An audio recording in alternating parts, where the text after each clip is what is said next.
এখন থেকে আপনার প্রিয় সিরিয়ালগুলো ফ্রিতে দেখুন এক্সক্লুসিভলি শুধুমাত্র সান নেক্সটে। এখনই অ্যাপ ডাউনলোড করুন। দাদু দাদু তুমি দেখো দাদু,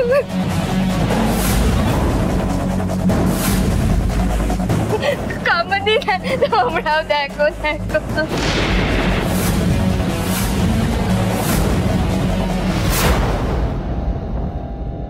ইভান, মোবাইলের এই টাইমারটাও তো তুমি নিজেই সেট করেছিলে ইভান, আর এখন এখানে সবার সামনে বলছো যে তোমার কিছু মনে নেই। বটামি এবার আমি কি করব বলো তো? ও কাম্মা কাম্মা, এবার আমার কি হবে বলো তো? কে আমায় বিয়ে করবে? আমার তো চরম সর্বনাশ হয়ে গেল। সুইসাইড করা ছাড়া আমার যে আর কোনো রাস্তা থাকবে না। ছি ছি ছি ইভান, তুমি এরকম একটা কাজ করতে পারো আমি ভাবতে পারছি না। ইভান, একটা মেয়ের কাছে তার সম্মানের চেয়ে বড় আর কিচ্ছু হয় না, আর তুমি সেই সম্মান নিয়ে ছি। ইভান ইভান, আমি না তোমাকে একটু অন্যরকম ভেবেছিলাম জানো তো, আর 5 জনের থেকে। সেই জন্য আমি তোমাকে খুব ভালোবাসতাম, কিন্তু আরে এটা তুমি কি করে করতে পারলে ইভান? ছি ছি ছি ছি ছি। আরে আমি সত্যিই বলছি আমি কিছু করিনি, কিভাবে বোঝাবো? আমার সত্যি কিছু মনে নেই। ইভান এরকম করলো রাইকার সাথে? না না না, আমার বিশ্বাস হচ্ছে না, নিশ্চয়ই কোথাও একটা গন্ডগোল আছে। কিন্তু এই ছবিগুলো তো মিথ্যে হতে পারে না। তাহলে কি আমি ইভানকে চিনতে ভুল করেছিলাম? দাদু ভাই, তুমি ঘোর পাপ করেছো। নিজের স্ত্রী থাকা সত্ত্বেও তুমি অন্য একটা মেয়ে। ছি ছি ছি ছি ছি, আমার তো বলতেও লজ্জা করছে। কি স্ত্রী? মেঘলা তো ইভানের স্ত্রী নয়। ইভান তো নিজে আজকে সে কথা আমাকে বলেছে।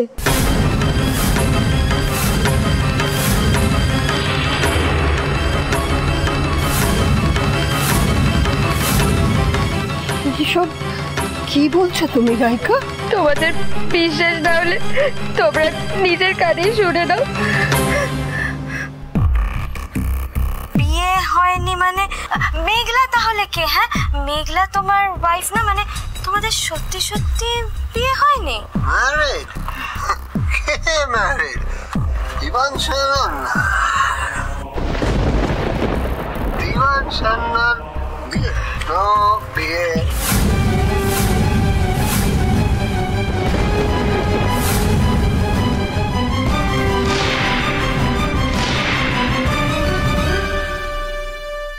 তোমরা দুজনে এতদিন ধরে আমাদের ঠকাচ্ছিলে।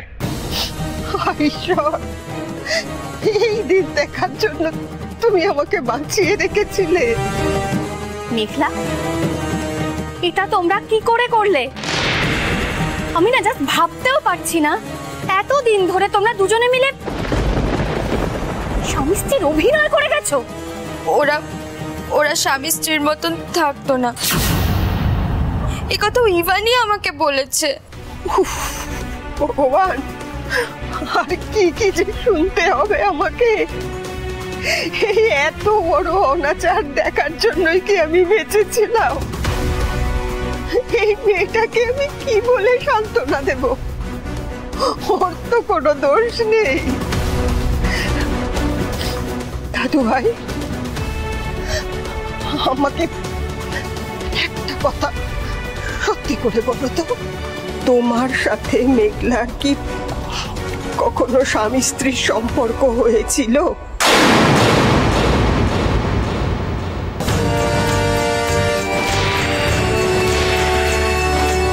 দেখো, পাঁক নিয়ে ঘাটাঘাটি করলে গায়ে কাদা ছিটে লাগবেই, তাই আমি চাই না এ নিয়ে আর কোনো আলোচনা হবে। আমাদের যা জানার আমরা জেনে গেছি, যা বোঝার আমরা বুঝে গেছি, এবার সিদ্ধান্ত নিয়ে আসুন।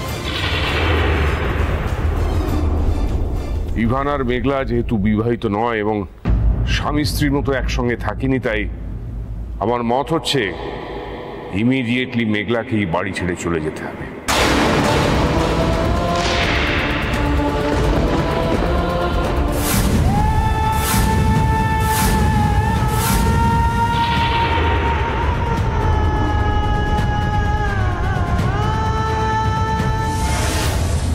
আমার মত, কারণ বাইরে জানাজানি হলে আমাদের বদনাম হবে, পরিবারের বদনাম হবে, মেঘলার বদনাম হবে, এটাই আমার মত। এবার তোমরা তোমাদের মতের কথা বল। বাবা তুমি যা ভালো বোঝো তাই করো, আমার না মাথা কাজ করছে না। হ্যাঁ বাবা, তোমার সিদ্ধান্তই আমরা মেনে নেব। পাপ যখন তুমি করেছো তার প্রায়শ্চিত্ত তোমাকে করতে হবে। তুমি রাইকার জীবনটা নষ্ট করে দিয়েছো, দয়া করে মেঘলার জীবনটা নষ্ট করে দিও না। দেখো মেঘলা, আমি যে সিদ্ধান্ত নিচ্ছি তোমার ভালোর জন্যই নিচ্ছি। তুমি আর ইভান মিথ্যে কথা বলে স্বামী স্ত্রী সেজে এই বাড়িতে ছিলে, এটা জানাজানি হলে তোমারই বদনাম হবে বেশি, কারণ সমাজ মেয়েদের গায়ে কাদা ছেড়াতে পছন্দ করে। তাই বলছি যে আজকে রাতটা তুমি এ বাড়িতে থাকো, কিন্তু কাল সকালে আলো ফোটার সঙ্গে সঙ্গে তোমাকে এই বাড়ি ছেড়ে চলে যেতে হবে। এটাই একমাত্র রাস্তা, আর এটাই আমার সিদ্ধান্ত।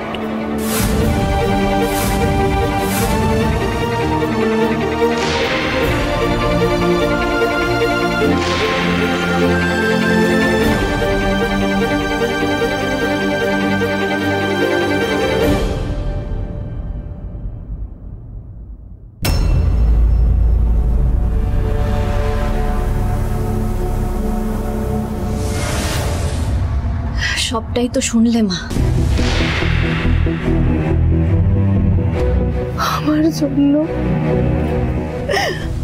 আমার জন্য এই সব কিছুর জন্য না আমি দায়ী রে। আমার জন্য তো জীবনটা এরকম ছারখার হয়ে গেল। আমি তোর জীবনটা নষ্ট করে দিলাম আজকে। আমার জন্য তোকে এই দিন দেখতে হলো মেঘলা, শুধুমাত্র আমার জন্য। তো তুমি কি বলছো? তুমি নিজেকে কেন দোষ দিচ্ছ বলো তো? তুমি কি করেছো? তুমি তো কিছু করোনি। নিজেকে দোষ দেওয়া বন্ধ করো মা। যার কপালে যা লেখা আছে সেটাই তো ঘটবে বলো। জন্মের পর থেকে তো আমার কপালে দুর্ভোগই লিখে রেখেছেন ভগবান, সেটা তো আমি নিজেও জানি। নিজেকে তুমি এভাবে দোষ দিও না, তোমার তাতে কোনো দোষ নেই। কেন কেন দোষ দেব না বল? কেন দেব না? এই যে তুই বললি না জন্মের পর থেকে এই দুর্ভাগ্য তুই বয়ে নিয়ে বেড়াচ্ছিস, কার জন্য? আমার জন্য তুই বল। আমার জন্য রে, আমার জন্য দুর্ভাগ্য বয়ে বেড়াচ্ছিস তুই। আর ভাবছি আমি কেমন একটা মা, যে আমি নিজের সন্তানকে যন্ত্রণার মধ্যে ঠেলে দিয়েছি। আমার আমার পাপের শাস্তি তো আমি পাচ্ছি। ঈশ্বর আমার শরীরে এরকম একটা মারণ রোগ দিয়েছেন, কিন্তু আমি কিছুতেই বুঝতে পারছি না মেঘলা, যে আমার পাপের শাস্তি তুই কেন ভোগ করে চলেছিস? কেন ভোগ করছিস তুই? তোকে কেন শাস্তি দিচ্ছেন? শান্ত হ। যেটা ঘটে গেছে সেটা নিয়ে এখন কথা বলে কি লাভ বলো তো? যেটা ঘটেছে, হ্যাঁ আমি বিশ্বদাদুর হয়ে কোর্টে কেস লড়াই করার চেষ্টা করেছিলাম, কারণ যে মানুষটার জন্য প্রতিদিন আমি এই পৃথিবীটাকে দেখি তার খুনিকে শাস্তি দেওয়ার চেষ্টা করেছিলাম। শাস্তি দিতে পারলে তার আত্মার শান্তি পেত, কিন্তু সেটা তো আমি করতে পারিনি, আর তার ফলই আমাকে ভোগ করতে হবে। আরে ইভানের ব্যাপারটা, তার মধ্যে তোমার বা আমার কারোরই হাত ছিল না মা, তাই নিজেকে দোষ দিয়ে কোনো লাভ নেই।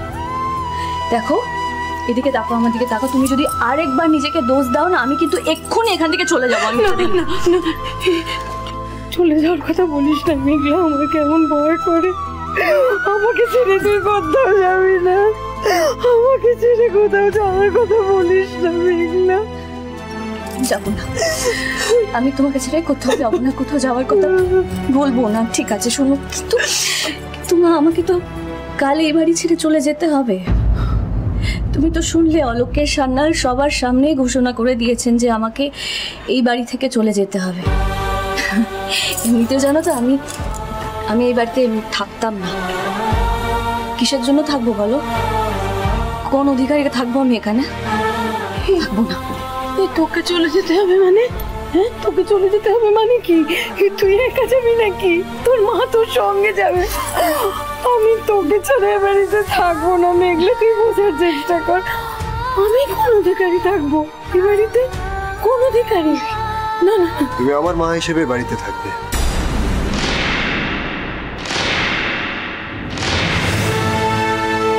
তুমি ওকে একটা কথা বলো তো, যে মায়ের অধিকারের থেকে বড় অধিকার কি হয়? মা, তুমি যখন এ বাড়িতে এসেছিলে তখন তুমি আমার মা হিসেবে এসেছিলে, আর সেই অধিকারই তুমি এ বাড়িতে থাকবে। আমি জানি তুমি কি বলবে। তুমি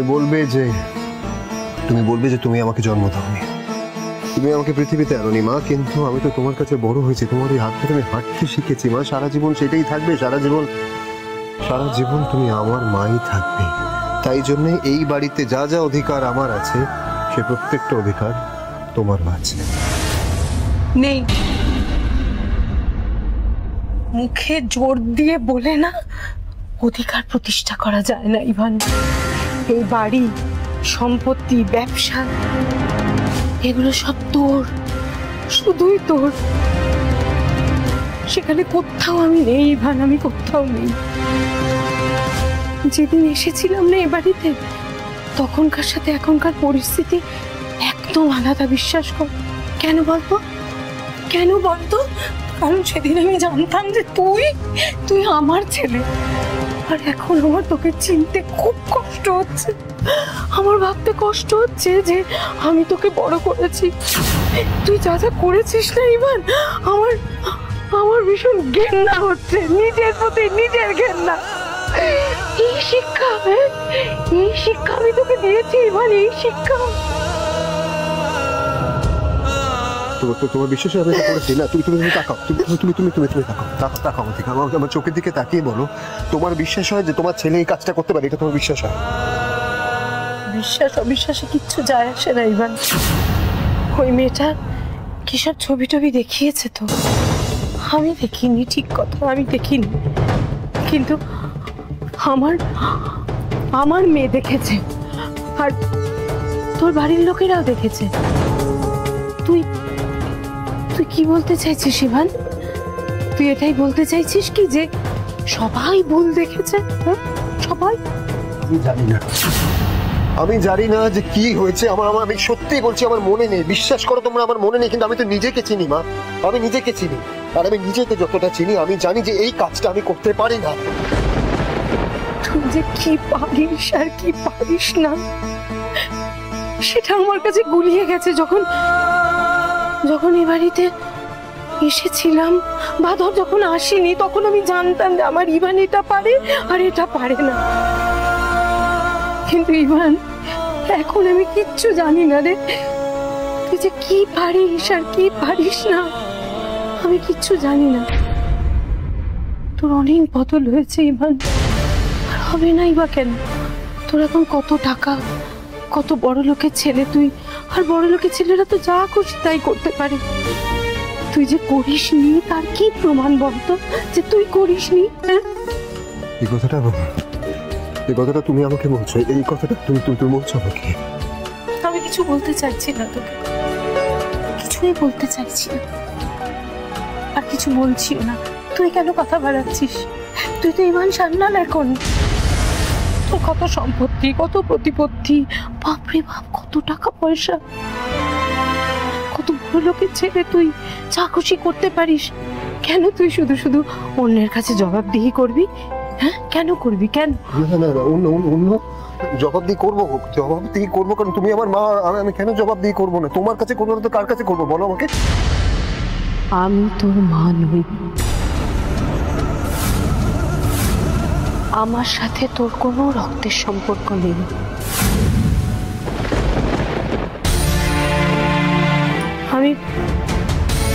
আমি শুধুমাত্র তোকে বড় করেছি, ব্যাস, ওই পর্যন্তই। মা,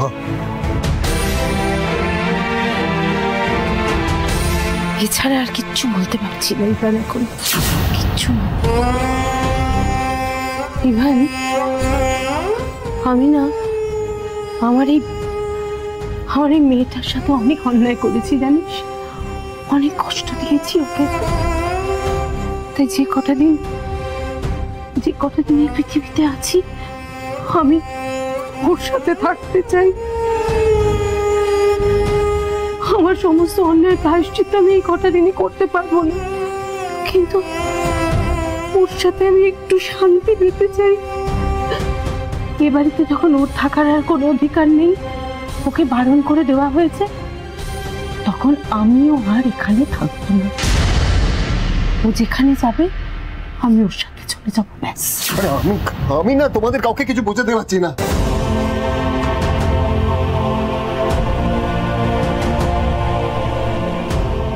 তুমি কেন শুধু শুধু জেদ করছো বলো তো? তুমি এই বাড়িতে থাকো না, তুমি কেন বুঝতে পারছো না? তুমি এই বাড়িতে থাকলে তোমার ঠিকঠাক চিকিৎসা হবে, তোমার ঠিকঠাক ওষুধ পড়বে, তুমি বিশ্রাম নিতে পারবে। আমার তো ঠিক নেই, তুমি বলো আমি কোথায় যাব, কি করবো আমি নিজে জানি না। তুমি আমার সাথে বেরিয়ে কেন নিজেকে কষ্ট দিতে চাইছো?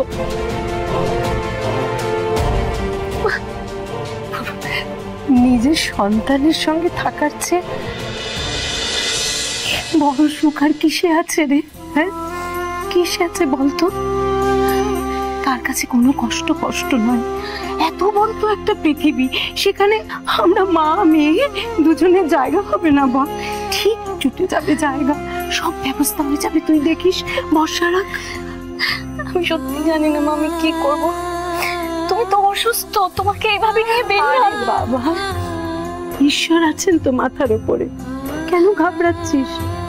কিচ্ছু হবে না, দেখিস। আমরা যেখানেই থাকবো, যাই হবে না কেন, ঈশ্বর ঠিক পাশে থাকবে না, আমার বিশ্বাস। তুই একটু ভরসা রাখ। শেষ কটা দিন তোর থেকে আমায় আর আলাদা করে রাখতে চাস না, আমাকে তোর কাছে থাকতে দে। একটু দেখলে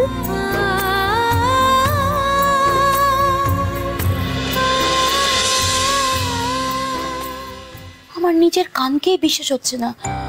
রাইকা যা বললো তা কি সত্যি রে তিতলি? না না, সকলেই তো ছবিগুলো দেখলাম, মিথ্যে হবে কি করে? যাই বলো, ইভান যে এরকম করতে পারে না ভাবতেই পারছি না। আমি তোর সাথে ভালো মতোই মিশেছি, দেখে তো ওকে অনেক ভদ্র সভ্য জেন্টলম্যান বলেই মনে হয়। তারপরেও ইভান যে এরকম কি করে করলো কল্পনার বাইরে। আমাকে একটা জিনিস খুব ভাবাচ্ছে। কি জিনিস রে তিতলি? ভাববার মতো তো কিছু দেখলাম না। তোমরা খেয়াল করেছো কিনা আমি জানি না, ইভানকে যতবারই এই বিষয়ে জিজ্ঞেস করা হচ্ছিল কিন্তু বারবারই বলছিল যে ওর কিচ্ছু মনে নেই। হ্যাঁ বলছিল তো, আমরা তো সবাই শুনলাম। অবশ্য ভর দুপুরবেলা করে দরজা বন্ধ করে কেউ যদি ওরকম মদ খায়, তাহলে কি কারোর কিছু মনে থাকে?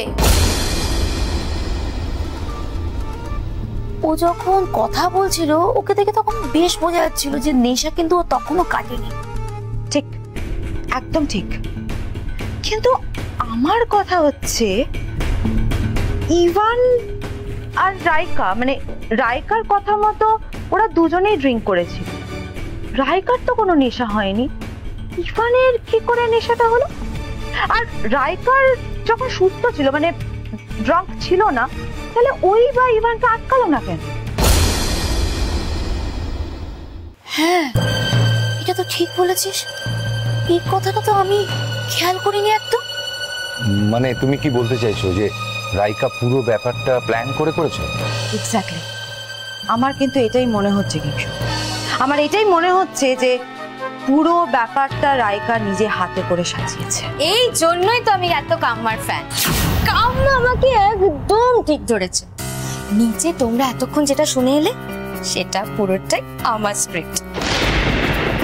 অনেক ভেবে চিন্তে মাথা খাটিয়ে আমি এই ঘটনাটা সাজিয়েছিলাম, আর সেটাতে যে আমি সাকসেসফুল হয়েছি সেটা তো তোমরা নিজেরাই চোখে দেখতে পেলে। আচ্ছা রাইকা, তুই আমাদের কাউকে কিছু না জানিয়ে দুম করে। সরি কাকাই, আসলে তোমরা মেঘলাকে নিয়ে এমন মাথায় তুলে নাচছিলে যে আমি তোমাদের কাউকে কিছু বলতেই পারিনি। বিশেষ করে এছাড়া না আমার কোনো উপায় ছিল না। এই বাড়িতে আসার পর থেকে তো আমি শুধু এটাই ভেবে গেছি যে ইভানের সাথে আমার কিছু একটা ইকুয়েশন তৈরি হবে। অবশ্য সেটা তোমরাই আমার মাথায় ঢুকিয়েছিলে, কিন্তু যত দিন যাচ্ছিল আমি বুঝতে পারছিলাম ইভানের কাছাকাছি আমি কিছুতেই পৌঁছতে পারছি না, আর তোমরাও আমাকে সেভাবে কেউ হেল্পই করছো না। ইভানকে পাওয়াটা আমার কাছে একটা জেদের বিষয় হয়ে দাঁড়িয়েছে। কি করব ভাবতে ভাবতে হঠাৎই মাথায় এই আইডিয়াটা এলো। আর তোমাদেরকে কেন বলিনি সেটা তো আমি আগেই বললাম। তোমরা মেঘলা মেঘলা করে এমন লাফাচ্ছিলে, তোমাদেরকে বললে যদি তোমরা আমাকে আটকে দিতে তখন কি হতো? তবে দেখলে তো আমি একা একাও কিভাবে সবটা ম্যানেজ করতে পারি। এখন আর মেঘলাও নেই, আর কিচ্ছু নেই, আছি শুধু আমি আর ইভান। সাবাস রাইকা, সাবাস। তোর যে পেটে পেটে এত বুদ্ধি সেটা তো জানতাম না। তবে কাকাই, এতে তোমারও কিন্তু একটা ছোট্ট ভূমিকা আছে। আমার আবার কি ভূমিকা আছে? আমি তো কিছু জানতামই না। না জেনেই তুমি আমাকে হেল্প করেছো। কিভাবে বলো তো? কিভাবে? ওয়াইনের বটলটা এলো কোথা থেকে? সেটা তো আমি তোমার আলমারি থেকেই নিয়েছি। কাকাই তার জন্য অবশ্য সরি, কিন্তু ওইটা ছাড়া তো আমি ইভানকে কিছুতেই কাবু করতে পারতাম না।